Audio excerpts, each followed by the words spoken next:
அண்மை செய்தி. 4வது முறையாக முதல்வர் பொறுப்பை ஏற்றுக்கொண்ட பின்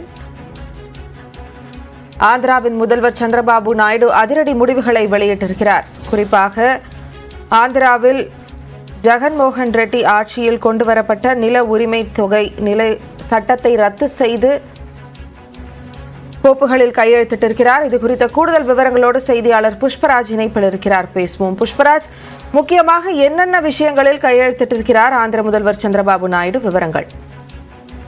ஆந்திர முதல்வராக 4வது முறையாக இன்று சற்று நேரத்திற்கு முன் அமராவதியில் உள்ள தலைமை செயலகத்துக்கு சென்று கோப்புகளில் கையெழுத்திட்டு தன்னுடைய பொறுப்பை ஏற்றுக்கொண்ட சந்திரபாபு நாயுடு 5 முக்கிய கோப்புகளில் கையெழுத்திட்டுள்ளார். அதில் முதலாவது கையெழுத்தாக 30,000 ஆசிரியர் பணியிடங்களை நிரப்புவதற்கு கையெழுத்திட்டு இருக்கிறார். அதனைத் தொடர்ந்து ஜெகன்மோகன் ரெட்டி ஆட்சி காலத்தில் பத்திரப்பதிவு யாராவது செய்தால் அந்த பத்திரத்தின் நகல் மட்டுமே நிலத்தின் உரிமையாளருக்கு வழங்கப்படும். ஒரிஜினல் பத்திரம் அரசு அதிகாரிகளிடமே இருந்துவிடும்.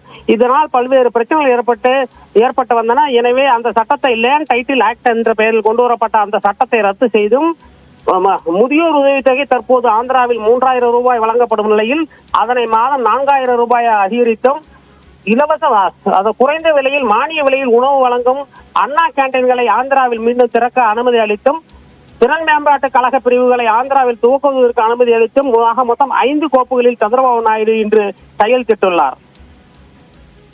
புஷ்பராஜ், முக்கியமான 5 கோப்புகளில் சந்திரபாபு நாயுடு அவர்கள் கையெழுத்திட்டிருக்கிறார். இது ஆந்திர அரசியல் என்ன விதமான தாக்கத்தை ஏற்படுத்தும் என எதிர்பார்க்கலாம்?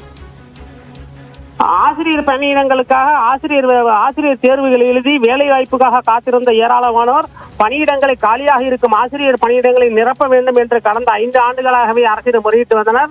ஆனால் ஜெகன்மோகன் ரெட்டி தலைமையிலான அரசு காலம் கடத்தி வந்தது. இந்த நிலையில் தேர்தல் நடைபெற்ற போது நான் ஆட்சிக்கு வந்தால், தெலுங்கு தேசம் கட்சி ஆட்சிக்கு வந்தால் 30,000 காலி ஆசிரியர் பணியிடங்கள் நிரப்பப்படும் என்று சந்திரபாபு நாயுடு உறுதியளித்திருந்தார். அந்த தேர்தல் உறுதியின்படி இன்று 30,000 ஆசிரியர் காலி இடங்களை நிரப்புவதற்கு முதலில் கையெழுத்திட்டிருக்கிறார். மேலும் அந்த லேண்ட் டைட்டில் ஆக்டை ரத்து செய்ய வேண்டும் என்று விவசாயிகளுக்கு தொடர்ந்து அரசுக்கு அழுத்தம் கொடுத்து வந்தனர். அதாவது ஒரிஜினல் பத்திரம் தங்களிடம் இல்லாத போது வங்கிகளில் பத்திரங்களை அடமானம் வைத்து கடன் பெறுவது போன்ற செயலில் ஈடுபடுவதில் ஏராளமான பிரச்சனைகளை சந்திக்க நேர்வதாக அவர்கள் தொடர்ந்து கூறி வந்தனர். ஆனால் ஜெகன்மோகன் ரெட்டி அரசு இதனை கண்டுகொள்ளாமல் இருந்து வந்தது. இந்த நிலையில் தான் தேர்தல் வாக்குறுதி அளித்தபடி அந்த சட்டத்தை சந்திரபாபு நாயுடு இன்று ரத்து செய்துள்ளார். இது தவிர முதியோர், மாற்றுத்திறனாளிகள் ஆகியோருக்கு வழங்கப்படும் மாதாந்திர உதவித்தொகை 3,000 ரூபாயிலிருந்து 4,000 ரூபாயாக அதிகரித்து அந்த கோப்பில் சந்திரபாபு நாயுடு கையெழுத்திட்டுள்ளார். இதனால் முதியோர்கள், மாற்றுத்திறனாளிகள் ஆகியோர் பெரும் மகிழ்ச்சி அடைந்துள்ளனர். மேலும் மாநிலம் முழுவதும் மீண்டும், அதாவது தமிழ்நாட்டில் செயல்பட்டது போன்ற அம்மா கேண்டீன்கள் அம்மா உணவகங்கள் செயல்பட்டது போல் சந்திரபாபு நாயுடு ஆட்சி காலத்தில் ஆந்திரா முழுவதும் அண்ணா கேண்டீன்கள் என்ற பெயரில் மலிவு விலை உணவு கேண்டீன்கள் செயல்பட்டு வந்தன.